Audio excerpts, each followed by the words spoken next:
যদি 15 জন করে, হয় আপনার সাইফুদ্দিনকে নিতে হবে, না হয় আপনার জাকের আলী অনেককে নিতে হবে। যে কোনো আপনার দুটো অপশন। সাইফুদ্দিনকে নিলে জাকের আলী অনেক বাদ যাবেন, আর যদি জাকের আলী অনেককে নেন তাহলে সেক্ষেত্রে মোহাম্মদ সাইফুদ্দিনকে বাদ দিতে হবে। আসসালামু আলাইকুম, বিডি ক্রিকেট আড্ডার পক্ষ থেকে আমি রকি আছি আপনাদের সাথে। এই মুহূর্তে যারা আমার এই ভিডিওটি দেখছেন সবাইকে জানাচ্ছি আন্তরিক শুভেচ্ছা এবং অভিনন্দন। আপনারা সবাই জানেন গতকালকে বাংলাদেশ 2-1 ব্যবধানে আয়ারল্যান্ডের সাথে সিরিজ জয়লাভ করছে। অভিনন্দন বাংলাদেশ টিমকে। তবে এই ভিডিওটায় আমি যে টপিকস নিয়ে কথা বলবো, সেই টপিকস নিয়ে কথা বলার আগে আমি ছোট্ট একটা করে কথা বলি। আপনারা সবাই জানেন, যারা বাংলাদেশ এবং বাংলাদেশের বাইরে যারা থাকেন, বাংলাদেশে এক কথায় যারা আছেন, আপনারা সবাই জানেন বাংলাদেশের 3বারের প্রধানমন্ত্রী বেগম খালেদা জিয়া উনি গুরুতর অসুস্থ। ওনার জন্য আপনারা সবাই দোয়া করবেন। আমি নিজেও ওনার জন্য দোয়া করতেছি, আপনারা সবাই ওনার জন্য দোয়া করবেন। আল্লাহ তাআলা যেন ওনাকে দ্রুত সুস্থ করে দেয়, এটা হচ্ছে কথা। এবার আসেন মেন টপিকসে আসি।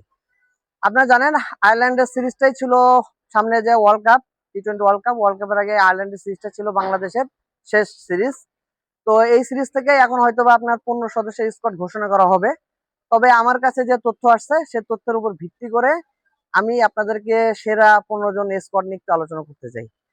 যে যারা আছেন টপ 4 জন, আপনারা সবাই জানেন পারভেজ হোসেন ইমন, তানজিদ হাসান তামিম, সাইফ হাসান, ক্যাপ্টেন লিটন কুমার দাস। এই 4টা স্পট মোটামুটি ফিক্সড, এখান থেকে কোনো নড়াচড়ার সুযোগ নাই। 5 নাম্বার পজিশনে তাওহিদ হৃদয়, তারও নড়াচড়ার কোনো সুযোগ নাই। নাম্বার 6 পজিশনে এখানে 4 জন আছে কম্পিটিটর। এর ভিতর থেকে কোন 2 জনকে নেওয়া হবে বা 3 জনকে নেওয়া হবে এটা এখনো ফিক্স না। আমি তারপরের অপশন গুলা নিয়ে একটু, তারপরে যারা আছেন 7, 8, 9, 10, 11 এই 5 জনকে নিয়ে একটু কথা বলি। আপনারা জানেন 5 জন বোলার আমাদের লাগবে, যেহেতু আমাদের খাতা কলমে আপনারা জানেন আমাদের একজন অলরাউন্ডারের ঘাটতি আছে। সেক্ষেত্রে 6 জন ব্যাটসম্যান এবং 5 জন বোলারকে নিয়ে আমরা সেরা 11 সাজাই। তো 5 জন বোলারের ভিতরে আমরা যদি স্পিন দিক দিয়ে আসি তাহলে 3 জন আছে সেখানে, শেখ মেহেদী, নাসুম আহমেদ এবং রিশাদ হোসেন। এই 3 জনের স্পটটা মোটামুটি ক্লিয়ার, এই 3 জন থাকতেছে স্কোয়াডে।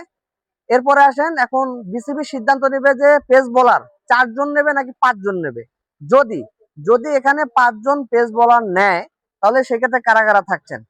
1 নাম্বার মুস্তাফিজুর রহমান, 2 নাম্বার থাকবেন তাসকিন আহমেদ, 3 নাম্বার থাকবে Tanzim Hasan Sakib, 4 number position 4 number pace bowler হিসেবে এখানে মোহাম্মদ শরীফুল। আর যদি যদি বিসিবি সিদ্ধান্ত নেয় যে 5 জন অপশন আমি নিব বোলার হিসেবে, তাহলে সেক্ষেত্রে এখানে আসবেন মোহাম্মদ সাইফুদ্দিন। তাহলে আমি আপনাদেরকে প্রথমে 5 জন প্লেয়ারের নাম বলছিলাম তাহিদ হৃদয় সহ, এই 5 জন। এরপরে 3 জন স্পিনার এবং ব্যাটিং করতে পারে, তারা ছিল 3 জন।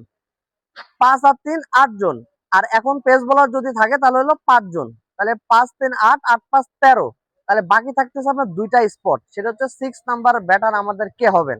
সেটা জাকের আলী হতে পারে, নুরুল হাসান সোহান হতে পারে এবং শামীম হোসেন পাটোয়ারি হতে পারে। যদি যদি এখানে আপনি মোহাম্মদ সাইফুদ্দিনকে নেন পঞ্চম বোলার হিসাবে, তাহলে সেক্ষেত্রে আপনার 2টা অপশন আছে, 2 জন ব্যাটসম্যানকে আপনি নিতে পারবেন।